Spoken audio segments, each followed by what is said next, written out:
Ce programme vous est présenté par les amis et les partenaires du ministère d'Andrew Wommack. Cela fait maintenant plus de 50 ans que ce ministère transmet l'amour et la grâce inconditionnelle de Dieu. Et maintenant, voici Andrew qui vous enseigne à partir de la parole transformatrice de Dieu sur le sujet « Ne limitez pas Dieu ». Bienvenue dans notre émission « La vérité de l'Évangile ». Aujourd'hui, je commence une toute nouvelle série sur le thème « Ne limitez pas Dieu ». Certains d'entre vous m'ont peut-être déjà entendu sur le sujet, mais la dernière fois que je l'ai enseigné, c'était en 2014, et les données que j'utilisais pour expliquer ce sujet, en relation avec mon expérience et dans ma vie personnelle, ne sont plus d'actualité, et beaucoup de choses se sont passées depuis. Et j'ai vraiment ressenti le besoin d'aborder ce sujet. Je crois devoir vous en parler.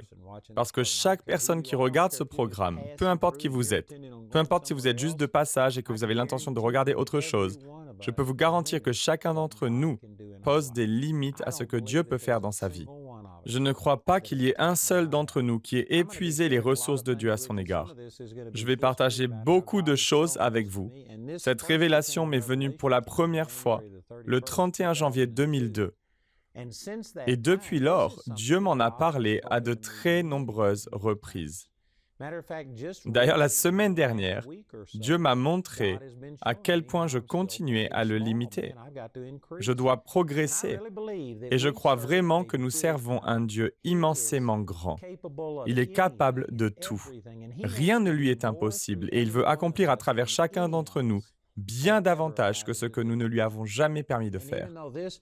Et même si ce que je considère comme la deuxième rencontre, la plus marquante que j'ai jamais eue avec le Seigneur, lorsqu'il m'a montré ces choses, ce n'est pas quelque chose qui s'est produit seulement en 2002. Cela continue et Dieu me montre constamment que j'ai besoin de voir plus grand. Je dois le laisser libre au lieu de le limiter. Et je crois vraiment que jusqu'au jour où j'irai rejoindre le Seigneur, Dieu continuera à me montrer qu'il y a davantage. Il y a toujours quelque chose que je peux faire. Je ne vais jamais être satisfait. Ou pour mieux le dire, je sais que je suis censé être satisfait, mais je ne vais pas me contenter de ce que j'ai déjà fait. Je ne vais jamais arriver au point où je sentirai que j'ai atteint mon but et qu'il est temps de me reposer jusqu'à ce que je rejoigne le Seigneur. Je crois que Dieu a de grands desseins. Et ce n'est pas seulement pour moi, c'est pour chacun d'entre nous. Et donc la toute première chose que je vais commencer à faire, c'est d'essayer de faire comprendre que nous limitons Dieu, ce qui est un concept radical pour beaucoup de gens. Beaucoup croient sincèrement que quoi qu'il arrive, Dieu en est l'auteur et qu'il contrôle tout. Ils ont cette attitude fataliste et pensent que Dieu ne les a pas faits pour être uniques, que leur vie n'a rien de spécial. Mais je vous assure du contraire, et je ne crois pas que ce soit le cas d'une seule personne. Et si vous vous contentez de regarder les événements de votre expérience passée, comme ils apparaissent à première vue, il se peut que votre vie ne vous paraisse pas spéciale. Vous avez peut-être l'impression que vous n'avez rien de spécial, mais je peux vous garantir que Dieu vous a créé pour que vous soyez spécial. Dieu vous a créé, il vous a placé de façon intentionnelle. Et il a des plans extraordinaires en ce qui vous concerne. Un passage souvent utilisé est celui de Jérémie 29, 11, qui dit « En effet, moi je connais les projets que je forme pour vous, déclare l'Éternel, projets de paix et non de malheur, afin de vous donner un avenir et de l'espérance. » Et si vous considérez cela dans son contexte, c'est encore plus puissant parce que dans ce chapitre 29 de Jérémie, on comprend que Jérémie a été appelé le prophète des pleurs parce qu'il a annoncé le jugement de la nation d'Israël et qu'il a proclamé qu'elle allait être détruite, que Babylone allait s'emparer de la ville et que pratiquement la nation d'Israël allait cesser d'exister, si ce n'est dans l'exil.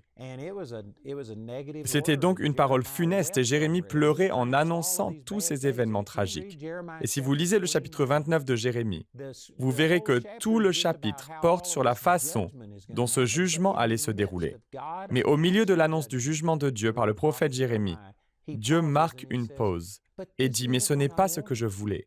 En effet, moi je connais les projets que je forme pour vous, déclare l'Éternel, projets de paix et non de malheur, afin de vous donner un avenir et de l'espérance. » J'aime aussi la version Martin qui parle du fait que Dieu veut vous donner une fin telle que vous attendez. En d'autres termes, nous n'avons pas à vivre notre vie en espérant que les choses se passent bien et en espérant ne pas mourir et vieillir en étant décrépit, des suites peut-être d'un accident vasculaire cérébral avec une paralysie partielle et en espérant que cela n'arrivera pas. mais sans savoir ce qui va vraiment se passer. Non, vous pouvez servir Dieu et vous approprier les promesses de Dieu. Et vous pouvez vous attendre à recevoir les projets de paix que Dieu promet dans Jérémie 29. Je dis cela par la foi et je sais que certaines personnes ne seront pas d'accord avec moi, mais je peux vous garantir que ma fin sera comme cela. Je vais partir dans la joie et non dans la désolation. Je vais partir en bonne santé. Moïse était âgé de 120 ans à sa mort. Sa force naturelle était intacte et sa vue n'était pas affaiblie. Il était sous une alliance inférieure à celle que nous avons. Les promesses que nous avons sont beaucoup plus grandes et je crois que si Moïse a pu faire cela, Dieu soit loué, je vais pouvoir le faire. Je serai en bonne santé, j'ai confiance dans les promesses de Dieu et je m'attends à cette fin promise. La raison pour laquelle je parle de tout cela, c'est que Dieu a des projets pour vous. Et Dieu disait cela alors qu'il était en train de parler aux gens de leur jugement. Ils allaient être détruits, la nation allait être détruite.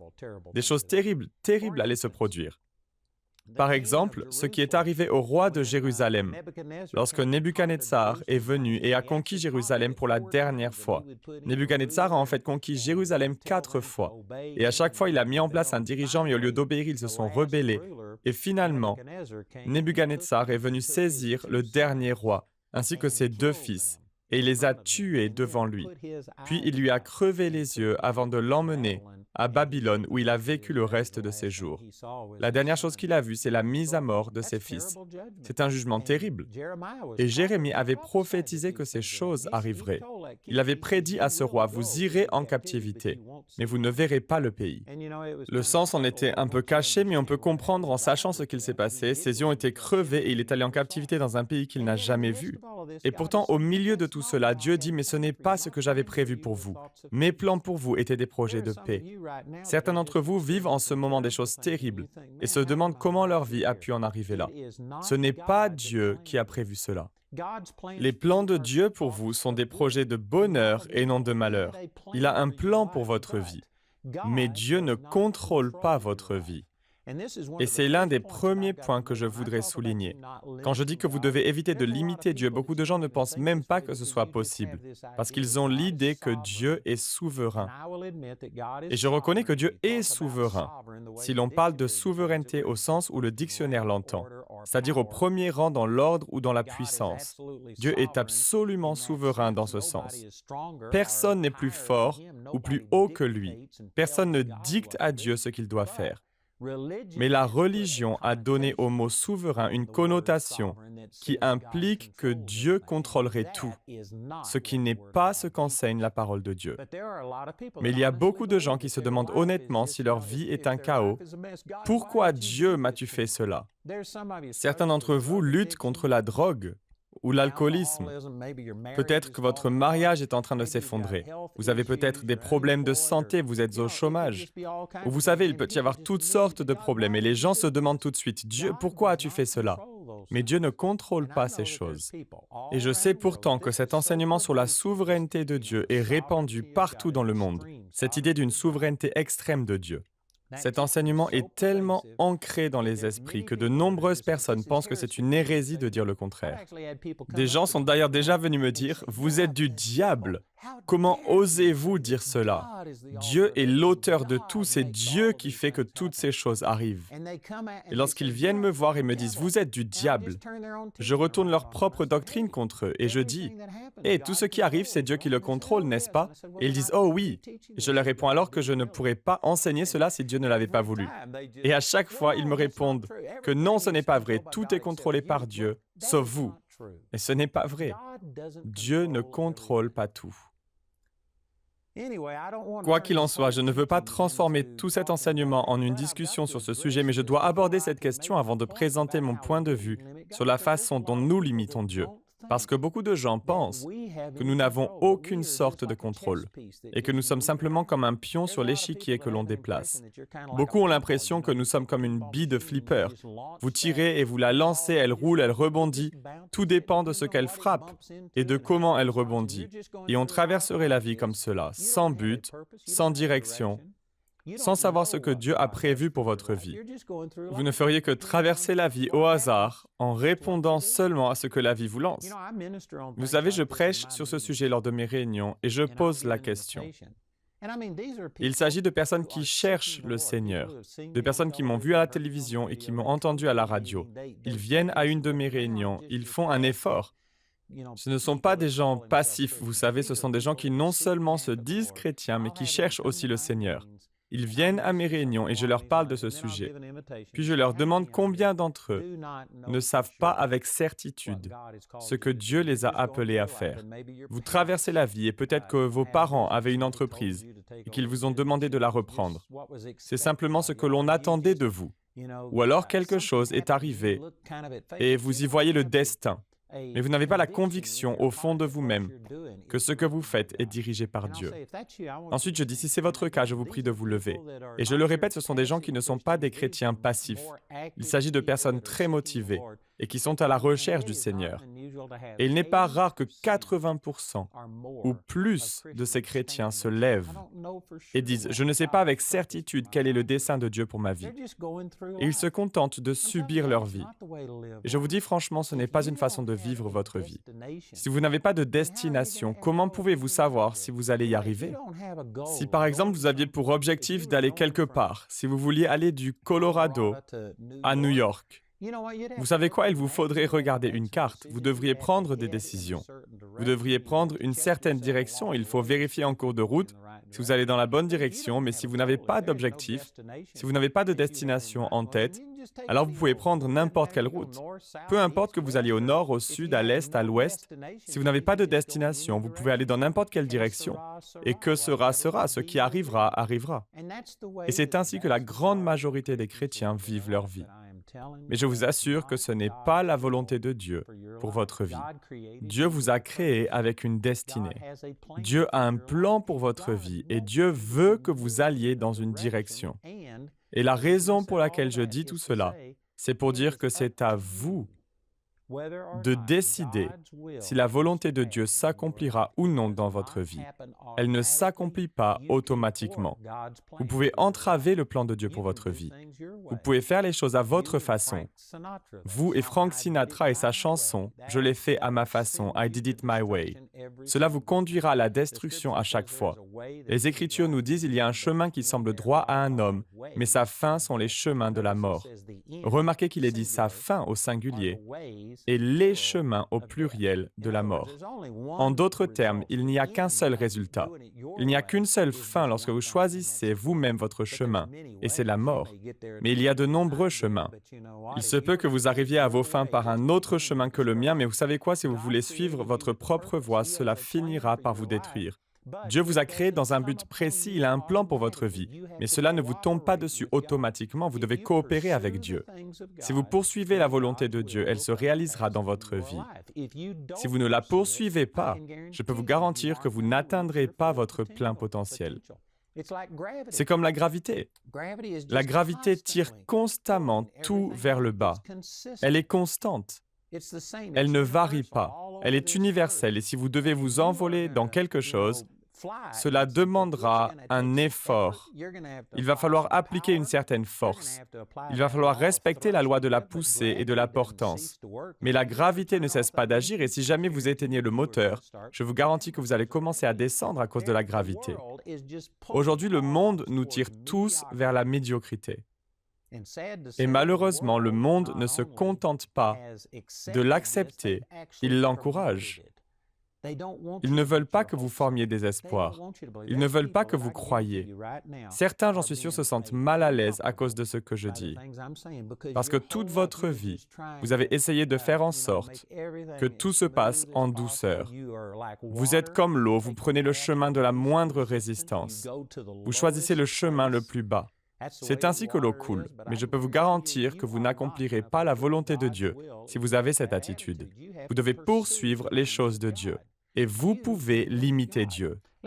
Permettez-moi d'utiliser le verset suivant que le Seigneur m'a donné le 31 janvier 2002. C'est l'une des plus grandes révélations que le Seigneur ne m'a jamais données. Au chapitre 78 des Psaumes, il est question du peuple juif lors de sa sortie d'Égypte. et de toutes les choses qu'ils ont traversées. Et au milieu de cela, il est dit dans le chapitre 78 des Psaumes, au verset 40, « Oh, combien de fois le provoquèrent-ils dans le désert et l'attristèrent-ils dans le lieu sauvage ?» Et au verset 41, « Oui, ils revinrent en arrière et tentèrent Dieu et restreignirent le seul Saint d'Israël. » Ce sont les Écritures, je lis les Écritures telles qu'elles sont. Ils restreignirent le seul Saint d'Israël. L'Écriture dit que vous pouvez restreindre et limiter Dieu. Non pas parce que Dieu n'est pas aussi puissant que vous, mais parce que Dieu est un Dieu d'amour, un Dieu de grâce. Il ne vous impose pas sa façon de faire. Dieu est un gentleman, il vous attire, il vous aimera, il vous proposera des choses. C'est comme dans Romains chapitre 12, verset 1. « Je vous implore donc, frères, par les miséricordes de Dieu, que vous présentiez vos corps en un sacrifice vivant, saint, acceptable à Dieu, qui est votre service raisonnable. » Donc il vous implore, il vous supplie, il vous courtise, il vous appelle, mais il ne va pas vous forcer à faire quoi que ce soit. Vous pouvez vivre comme vous le voulez. Vous pouvez choisir de suivre votre propre chemin. Dieu vous a donné cette possibilité. Et votre liberté de choix est sacrée pour Dieu. Dieu ne vous impose rien, sauf lors du jugement dernier. Et même lors du jugement dernier, lorsque Dieu enverra des gens en enfer, ce n'est pas une décision arbitraire, il ne les force pas à y aller. C'était leur choix, ils ont été convaincus de pécher. Dieu le fait pour chacun, pour tout être humain. Les versets 18 à 20 du chapitre 1 de l'Épître aux Romains montrent que chaque péché, chaque chose impie que les gens commettent, ils en sont conscients. Dieu leur a révélé sa puissance éternelle et sa divinité. Ils sont donc inexcusables. Personne ne se tiendra jamais devant Dieu et pourra pointer le doigt vers lui en disant « Ce n'est pas juste, je ne savais pas ». Non, tout le monde a cette connaissance intuitive et Dieu envoie des gens sur leur chemin et on pourrait le montrer de bien des manières. Ils vont devoir ignorer une montagne de convictions envoyées par le Seigneur avant de se retrouver en enfer. Et quand Dieu exécute le jugement final sur eux et les condamne à vivre en enfer, il ne fait en réalité que confirmer leur choix. Ils ont choisi d'aller dans cette direction. Ils ont choisi de rejeter le Seigneur ou de l'ignorer. Et le résultat est le même. Ils n'ont pas jugé important de reconnaître Dieu et de recevoir son salut. Et Dieu se contente en fait d'appliquer leurs propres décisions. Dieu n'impose sa volonté à aucun d'entre nous, sauf lors du jugement. Et lors du jugement, tout ce qu'il fait, c'est appliquer les choix que vous avez faits. Mais Dieu a un plan pour vous. Je cite encore Jérémie 29, 11. « En effet, moi je connais les projets que je forme pour vous, déclare l'Éternel, projets de paix et non de malheur, afin de vous donner un avenir et de l'espérance. » Ce n'est pas Dieu qui a voulu que votre vie se termine par un divorce, que vous soyez malade, que vous tombiez dans la pauvreté, dans la drogue ou dans l'alcool. Si vous vivez dans la rancœur, l'amertume et que toutes vos relations ont échoué, ce n'est pas Dieu qui vous a fait cela. Ce n'est pas sa volonté. Dieu a un plan pour votre vie, mais vous devez le choisir. Vous devez le chercher. Et il est dit dans Matthieu chapitre 7, verset 7, « Demandez et l'on vous donnera, cherchez et vous trouverez, frappez et l'on vous ouvrira. » Puis au verset 8, il est dit, « En effet, toute personne qui demande reçoit. Celui qui cherche trouve et l'on ouvre à celui qui frappe. » C'est la volonté de Dieu de se révéler à vous. En fait, si vous revenez à Jérémie 29, 11, le verset par lequel j'ai commencé aujourd'hui, il est dit, « En effet, moi je connais les projets que je forme pour vous, déclare l'Éternel, projets de paix et non de malheur, afin de vous donner un avenir et de l'espérance. » Le verset suivant parle de la recherche de l'Éternel. Je crois que c'est le verset 13 de Jérémie qui dit « Vous me chercherez et vous me trouverez parce que vous me chercherez de tout votre cœur. » Certains d'entre vous qui regardez cette émission en ce moment même n'aimez pas le fait que je place la responsabilité sur vous.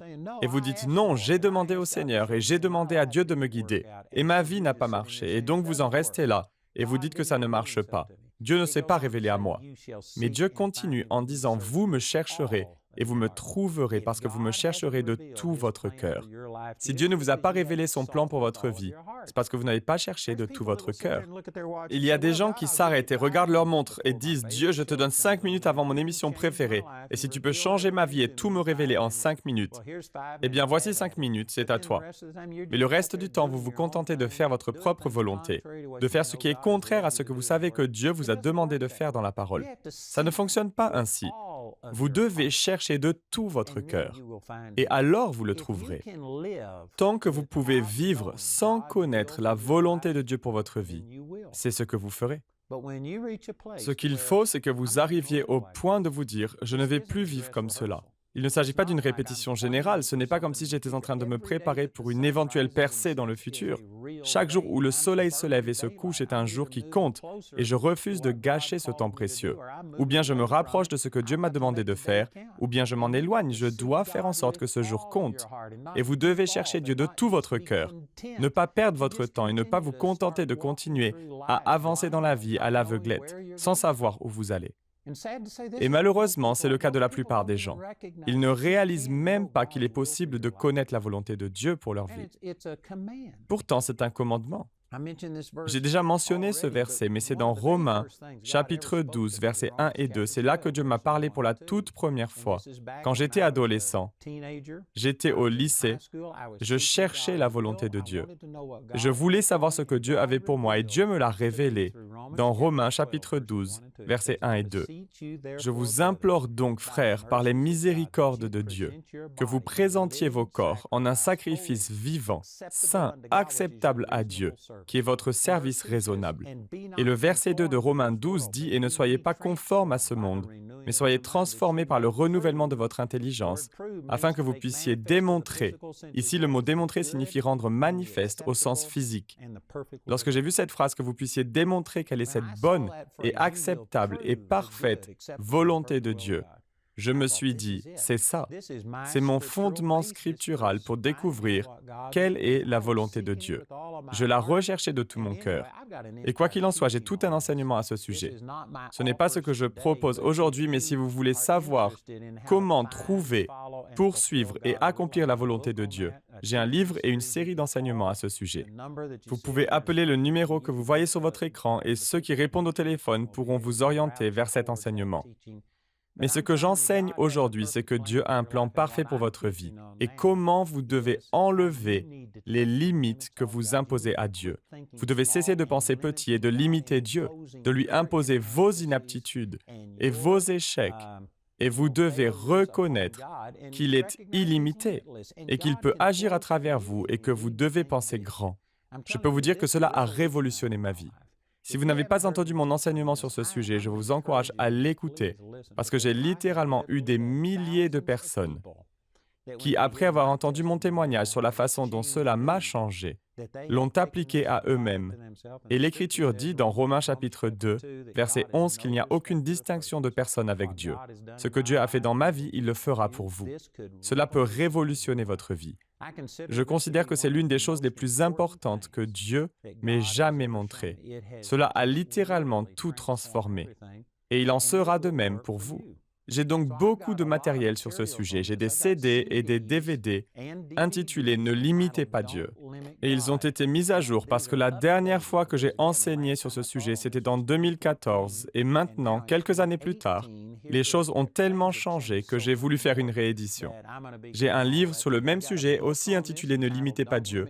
Et nous avons également un guide d'études qui est spécifiquement conçu pour que vous puissiez enseigner cela à d'autres personnes dans le cadre d'une étude biblique, par exemple, pour que vous puissiez former des disciples.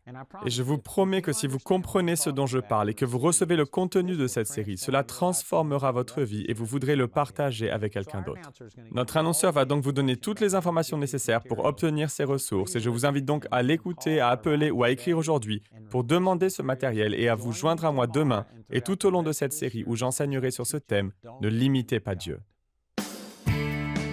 Le programme d'aujourd'hui fait partie de la série « Ne limitez pas Dieu ». Nous espérons que ce message vous a béni. Notre ligne téléphonique est ouverte aux heures indiquées à l'écran.